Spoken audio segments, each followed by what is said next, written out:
안녕하세요. 김태훈의 현명한 투자자 방송 시작하겠습니다. 오늘은 PCL에 대해서 좀 말씀을 드리겠는데요. 이 PCL은 그냥 진단 회사입니다.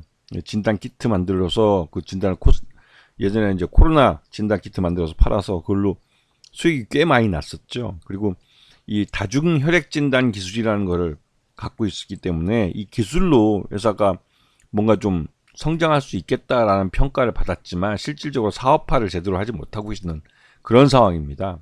다른 이 진단업체들과 경쟁해서 현격하게 밀리고 있는 그런 회사죠. 이 회사의 지금 1분기 실적을 보시면 말 그대로 뭐 이건 회사 계속적 가치를 가질 수 있을까라는 의문이 드는 정도로 매출이 뭐 쪼그라들었습니다.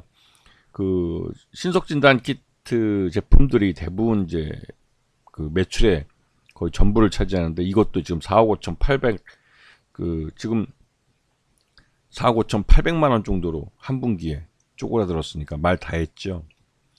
그리고 요번 1분기까지 실적을 보시면 아주 엉망입니다. 재무적으로도 이거 리스크가 있겠다라는 생각이 들 정도로 엉망이죠. 거기다 최대주 지분은 작년과 비교해서 아주 팍 줄었습니다. 작년에 40%대가 넘었었는데 지금 28.08%까지 줄어들었기 때문에 좀 걱정되네요. 최대주 지분이 이렇게 갑작스럽게 이제 급감하는 경우가 별로 좋지 않거든요. 근데 이거를 최대주 지분을 팔아서 발생한 전체적으로는 최대주 지분의 감소기 때문에 그게 일반 주주들에게는 더 나쁜 겁니다. 왜냐면 이 최대주가 지분을 판 것은 최대주 지분 개인의 돈으로 돌아가는 거기 때문에 이 그 회사 자체에는 돈이 들어오는 게 아닙니다. 이 회사, 그러니까 법인의 돈과 법인의 자금과 이 최대주 개인의 이 재산을 분리해서 생각해야 되는 거죠. 사람들은 이 투자자들이 잘못 생각하는 게 최대주가 주식을 팔면 그 어차피 회사에 좋은 게 아닌가라고 생각하시는 분들이 있는데요. 그렇지 않습니다. 이게 나쁘게 말하면 먹튀라는 거죠.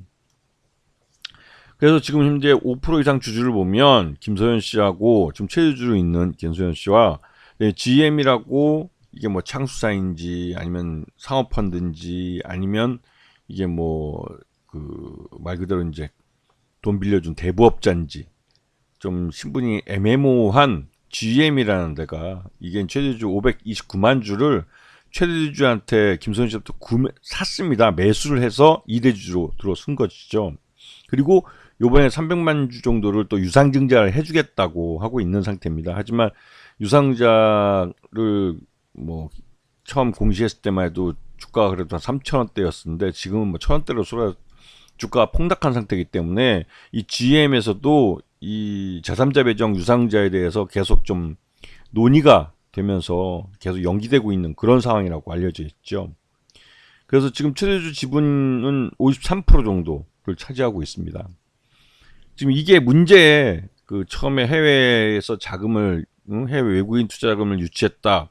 이게 뭐 그때 이제 윤석열 대통령 미국 방미의 성과다 이런 말까지 나왔지만 뚜껑을 열어보니까 400만 주만큼의 뭐 이 외국인 투자가 국내 이 PCL에 유상증자에서 들어오는 게 아니라 구주 김소연 대표의 구주를 500 앞에서 말씀드렸듯이 이 529만 주를 매수를 해가는 그래서 돈이 이 최대주에게 흘러가는 그런 계약이 된 거죠. 그렇게 되면 솔직히 말씀드려서 이거 먹튀가 되고 갖고 있구나라고 의심이 되는 그 김소연 씨도 PCL이 망가지고 있는데 어떻게 될지 모르니까 자기 개인 재산을 먼저 챙겨 놓은 거라고 볼 수가 있죠. 그때 이 400만 주의 뭐 주식을 매각하기로 잠정적으로 계약을 맺었다라고 이렇게 발표를 하고 그럴 때 공시를 할 때 북미 유럽 체외 진단 의료기기 시장에 진출할 자금을 마련하려고 이 400만 주 투자를 유치한 거다라고 말했는데 결국은 이것도 사라지고 갑자기 보령 바이오파마 이 M&A 인수대금 이게 이제 백신 만드는 회사인데요. 이 보령 바이오파마 M&A 인수대금 마련할 목적으로 한 그런데 이 보령 바이오파마가 이 액수가 꽤 됩니다. 한 4천억 가까이 되는 회사로 알려져 있고요. 그러니까 이제 인수대금도 굉장히 많이 필요한 거죠. 그 GM이라는 회사가 이번에 제3자 배정 유상증자 해주기로 했지만 그 날짜도 좀 불확실한 상황이고 그리고 이제 보령 바이오파마 M&A라는 것은 처음에 이제 PCL이 KLN 파트너스라는 회사를 잡고 FI로 잡고 이제 보령 바이오파마 지분 90%를 떠가는 계약을 맺는데 약 4천억 정도의 인수자금. 근데 PCL의 당시 상황으로는 이 자금을 댈 수 없기 때문에 KLN 파트너스가 돈을 대주고 그 돈을 갖고 PCL이 보령 바이오파마를 인수해서 경영하는 그런 식으로 그림을 그렸는데 결국은 KLN 파트너스가 이 PCL의 여러 가지 뭐 이렇게 이게 M&A 과정에서 드러난 이런 것들이 별로 마음에 안 들었는지 결국은 KLN 파트너스가 이 FI 관계를 끊었습니다. 해소해 버린 거죠. 그 PCL이 미국 GM에 손을 벌리면서 그쪽 자금을 갖고 들어와서 인수를 하겠다고 그러지만 4천억이라는 인수자금을 마련하긴 거의 불가능하다는 생각이 듭니다. 물론 이 보령 바이오파마를 인수할 때 보령 바이오파마가 1,000억대가 넘는 매출을 갖고 있는 회사이기 때문에 PCL로서는 굉장히 좀 도움이 될 수도 있겠다라는 생각이 들기도 하지만 근데 이 4천억이라는 돈이 있어야 인수도 할 수 있는 것이기 때문에 쉽지 않은 것이죠. 그래서 지금 보면 PCL 주가가 이 GM에서 400만 주 주식 투자금을 유치했다 그때까지 막 주가가 올랐지만 그 이후로 이게 최대주 지분을 매각하는 거라는 게 알려지면서 주가가 폭락을 했습니다. 폭락을 해서 지금 최저가 1,000원을 찍기도 했었는데 지금은 뭐 말 그대로 이제 주가는 더 빠졌죠. 그래서 지금 이 1,126원 정도의 이제 주가가 끝난 걸로 알려졌는데 이 PCL에 대한 시장의 신뢰는 뭐 거의 무너졌다고 보는 게 맞죠. 그래서 지금 최대주가 계속 뭐 보령 바이오파마를 인수하기 위해서 뭐 노력하고 있다는 식으로 계속 말을 하지만 이 GM이 제3자 배정 유상자에 다시 들어올지도 의문인 상태입니다. 왜냐면 계속 이거에 대해서 주가가 그러니까 공시가 수정되고 있기 때문에 신뢰도 없고 결국은 PCL은 그 지금 현재 상태로서는 계속 기업 가치를 갖는다고 보기에는 굉장히 어려운 회사가 되어버린 거죠. 신뢰가 없는 회사입니다. 그래서 예전 방송에서도 제가 한번 PCL에 대해서 처음에 이제 400만 주 투자 유치했다는데 이 투자 유치 일반적으로 공시를 할 때 외국인 투자자들이 국내 기업에 투자할 때는 굉장히 엄격하게 계약을 합니다.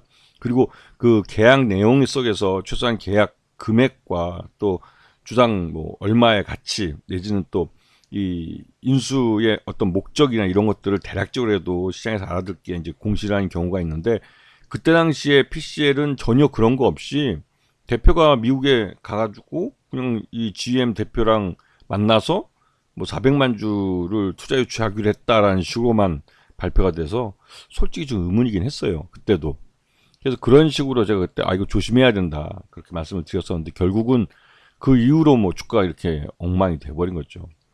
근데 PCL이 여전히 뭐 보령 바이오파마라는 새로운 아이템을 들고 나와서 이걸 M&A 하는데 돈이 필요하다는 식으로 계속 얘기를 하고 있는데 이렇게 뭐 합리적인 이성으로 투자를 판단할 때 이게 좀 말이 자꾸 바뀌고 그렇게 하면 솔직히 불신하는 게 맞습니다. 투자자 입장에서. 이런 회사는 못 믿죠. 결국은 이 최악의 경우 이게 말 그대로 이제 머니 게임이 돼서 최대주 지분을 대부분 다 팔고 빠져나오고 개인 투자자들이 그 지분을 대부분 다 뒤집어 쓰게 되는 경우가 많습니다. 그렇기 때문에 이렇게 이제 공시도 계속 번복하고 또 중간에 여러 가지 불미스러운 이렇게 얘기들이 나오고 또 앞에 했던 말을 뒤에 했던 말이 다시 또 엎어버리고 하는 식으로 신뢰를 잃어버리는 회사는 아예 쳐다도 안 보는 게 투자자 입장에서는 그게 더 이익일 수 있는 것이죠. 잠시 잠깐 머니게임 한다고 주가가 급등하는 거에 홀라당해서 불나방처럼 뛰어들면 결국은 손해 볼 수밖에 없습니다. 진짜 주식 투자로 큰 돈을 벌 수 있는 건 오랫동안 우상향할 수 있는 기업이 성장성을 갖고 있고 실제로 성장하는 것을 숫자로 보여주는 회사가 진짜 수익을 많이 갖다 주고 또 장기 투자를 할 수 있는 종목입니다. 이런 종목에 혹시나 하는 마음을 갖고 장기 투자하시는 투자자들은 대부분 다 시간이 지날수록 재산상 손해를 더 점점 크게 보는 경우가 많죠. 그러면 그 반대편에 이런 뭐랄까요? 이런 소액 투자들을 속이고 말 그대로 이제 시장을 통해서 자금을 조달하고 하는 그런 최대주 경영자 쪽은 결국은 좀 전에 보였지만 GM의 주식을 팔고 하는 식으로 해서 개인 재산을 챙겨놓게 됩니다. 결국은 법인은 망해도 그 회사를 경영해서 소액주주에게 큰 피해를 준 최대주주는 그 최대주주 쪽이나 경영권을 갖고 있는 쪽은 개인 재산들을 대부분 다 이렇게 먼저 챙겨놓기 때문에 그 손해 볼 건 없는 거죠. 말 그대로 상장사를 갖고 장사를 제대로 해먹는 겁니다. 그게 이제 자기들이 하고 있는 사업이 아니라 주식을 팔아서 하는 장사죠. 그렇기 때문에 투자자들 스스로가 조심하셔야 되는 것이죠. 아시겠죠? 자, 오늘 방송 여기서 마치겠습니다. 감사합니다.